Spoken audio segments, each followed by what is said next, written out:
এইসব করে বেড়াচ্ছ? তুমি তুমি আমাকে মাফ করে দাও, আমাকে একটা সুযোগ দাও, আমি তোমাকে সব বুঝিয়ে বলতেছি। বুঝে আর কি বলবে? আমি অন্ধ বলে আমার অগোচরে তুমি গার্লফ্রেন্ড বানাইছো? আমার অন্ধত্বের এই সুযোগ নিচ্ছ? ছি, তাহলে আমাকে কেন বিয়ে করছিলা? আমার বিশ্বাসে কি মর্যাদা রাখলে তুমি? আর তুমি এখন এখানে দাঁড়ায় আছো, বের হও।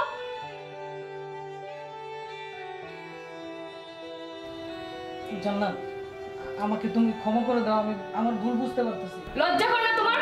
তুমি এরপরে কোন মুখে আমার কাছে ক্ষমা চাও? জান্নাত, তুমি আমাকে ক্ষমা করে দাও, আমি আর করবো না। আমি আমি আর এই ভুল করবো না কখনো। শোনো, জেনে শুনে যেটা করে সেটার ভুল থাকে না, সেটা হয় ধোঁকা। আমি তোমার সাথে এই বাসায় আর 1 সেকেন্ডও না। আমি এখন এই বাসা ছেড়ে চলে যাব, আর তুমি সময় মতো তোমার ডিভোর্স লেটার পেয়ে যাবে।